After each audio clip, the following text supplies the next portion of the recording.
What's up, suckers? It's me. I'm back, and sorry for the 2 week delay. I know I had just said that we were going to get back on, and we were going to start doing this every week, but life has other plans. So let's just launch right into it. Before I do that, if this is your kind of thing, if this channel is what really gets you going, talking about ADHD apps, how to accept your ADHD and to accept yourself with ADHD, then do me a favor and like and subscribe. It helps me find people, it helps cool people find me, and that is the whole reason I'm doing this in the first place. Rejection sensitivity. I think every one of us with ADHD knows what that is. And if you don't, or if you love someone with ADHD and have never dealt with that before, it's essentially the feeling that somebody is turning you down or is rejecting you when they're really not. It's this expectation of people rejecting you just because you grew up being rejected a lot. People with ADHD grew up as kids who were considered quote unquote weird, right? Or they were told a lot that what they were doing was wrong or strange, or they were regularly made to feel as if no one would accept them or love them.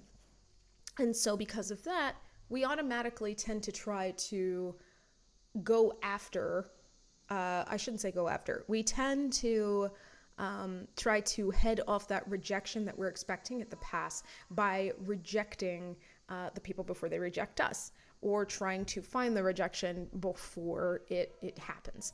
The only problem is it's not always happening. And so it can make things really awkward. It can get in the way of relationships, friendships. You never really know. So I have dealt with rejection sensitivity disorder my entire life as well.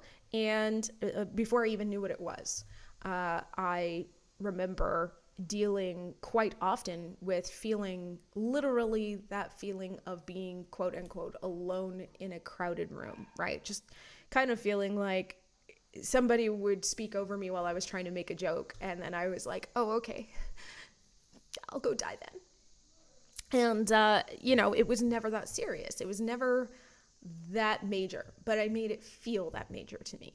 And after learning about ADHD, after learning about rejection sensitivity dysphoria, I have since gotten very good at dealing with it. I want to make that clear that I'm saying I've gotten good at dealing with it, not at beating it. There is no beating rejection sensitivity disorder. There's no getting rid of rejection sensitivity disorder. Really the best that you can do is get really good at reframing it when it happens.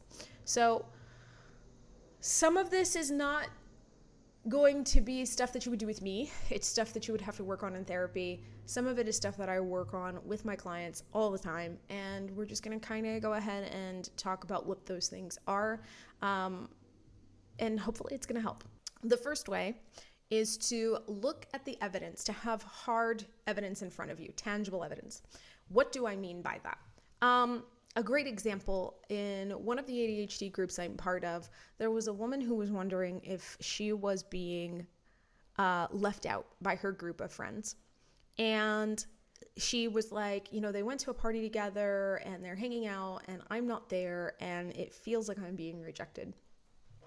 And I told her what I tell my clients and what I tell myself when I go through this stuff. And that's basically that the best way to fight that feeling of feeling rejected is to look at what you have in front of you that proves that you're not. So I said, how many texts have you received from those friends in the recent past? How often have you been talking to them? Have you hung out with any of them recently? And, does that kind of disprove your point? And she wound up saying that, they'd been texting her and she had hung out with a couple. So she knew that it was just that she was kind of more dealing with FOMO than rejection. So coming back to the point, the quickest way to combat rejection sensitivity disorder, or dysphoria rather, is to look at things as they are. Because what your brain is doing is it is changing the way that things are. It's telling you that what's going on is different from what's actually going on, because it's going off of how you feel, off of your emotions.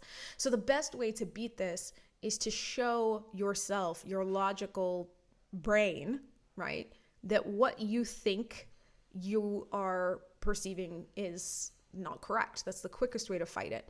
So that could mean a number of things. That could mean, like I told that one woman, looking at texts and things like that from friends if you're feeling left out. If you're feeling imposter syndrome, which I don't think is officially a form of rejection sensitivity dysphoria, but if it's not, it should be. Probably the quickest way to beat that is to have what I call a brag folder or a brag book. And that's where you keep on file every good thing that you have done, every good thing that has happened to you, especially if it happened as a direct response or direct result of your efforts and of the things that you've been doing. Whether you do it online or whether you do it with a actual folder, keep on file the things that prove that you actually know what you're doing. Because then it's a lot easier when you're like, I don't know what I'm doing, I'm being rejected, I'm no good, nobody loves me. Then it's a lot easier to just pull that stuff out, look at it and be like, I'm just feeling that way because of now. I am not feeling that way because that's the way things are. Another thing that I like to utilize, and I have it myself here at my desk. I can't pick it up because it's busy right now. But I have what's called a joy jar. And you could, I tried to Google this because I really wanted to kind of show an example. And strangely enough, there's only Pinterest examples. There's not really many articles or anything on them. But they're really easy to make. They're simple. You just find an empty jar. You clean it off, obviously, as much as you'd like. And then you put it next to a pad of paper and a pen. And every time something good happens, you make sure that you write down what special thing it was and the date. You fold it up and you put it in the joy jar. Now, depending on who you're talking to, some people will say, you should use the joy jar throughout the year. Look at it anytime that you feel bad. I prefer, just because, I don't know, it's like Christmas to me. I prefer to start January 1st and then stop December 31st and then look at the things that I have been going through this entire year, because I think that makes it special. So it depends on what you decide to use the joy jar for. If you're the kind of person who tends to finish up a year in a really bad mindset, that could be good. But if you're like, I need it for a rejection sensitive dysphoria, everyday rejection sensitivity, then yeah, I 100% think that a joy jar should be used just whenever you feel down, to look at the things that you have done. Just remember that if there is a particular date on this positive thing that you've put in the joy jar, it doesn't stop being good once you've read it. Or if the date was like 3 months ago, it's still good. You still did good things. All right. So that kind of brings me to the second thing that I generally suggest people do, and that's to look inward. Sometimes rejection sensitivity dysphoria or rejection sensitivity tends to happen when you're feeling really shitty about yourself. You're just not feeling good about yourself in general. I know that happens when my hormones get out of place, but it can happen for you're just not having a good day, right? And so one way that kind of feels good but also bad is to start feeling shitty about yourself. So when things aren't going right as it is, it's a lot easier to feel like, somebody telling you, sorry, we don't have steak at this local Subway, so you got to pick another sandwich, feels like a rejection. So when that happens, it helps to sit down and to look at what else may be going on, to make sure that the feelings that you're having aren't stemming from something else. The questions you want to ask yourself are, how was I feeling up until this happened? Was I already upset, or was I in a really good mood and now I feel like I was being rejected? Has anything else been going on that's been bothering me? Maybe it's not something that happened right away, right before, but maybe it's something that happened like the day before and you've still kind of been thinking about it, and it was just crimping your mood a little bit, and it finally just got to you, and maybe you're just dealing with that. How are my hormones doing lately? And I know that I say this as a woman, and there are a lot of guys out there who are like, I don't have hormonal problems, and that's not true. Everyone has hormones. The hormonal cycle for a male, from what I understand, for a biological male is, I believe, 24 hours. And a woman's, I think, is supposed to be 28 days, but obviously that varies. So depending on where you are in your day as a man, you could absolutely be having hormonal issues. It's a matter of trying to figure out, is there something biologically playing into the fact that I feel rejected and that I don't feel good right now? And finally, ask yourself how you've been eating, sleeping, how much you've been moving, all of that good stuff. Because obviously, if you're not sleeping well, you're much more open to the fact that you might be being rejected, and it's going to hurt more. If you're not eating well, you're going to be much grumpier. Hangriness runs in my family. So you also want to make sure that there isn't stuff playing into it that could be fixed by getting more sleep or eating better or drinking more water even. I've been having a lot of headaches lately, and that's because I just realized yesterday it's because I've been forgetting to drink water. So that's another option. And generally for me, if you're like, well, I did realize that it's something else, what do I do?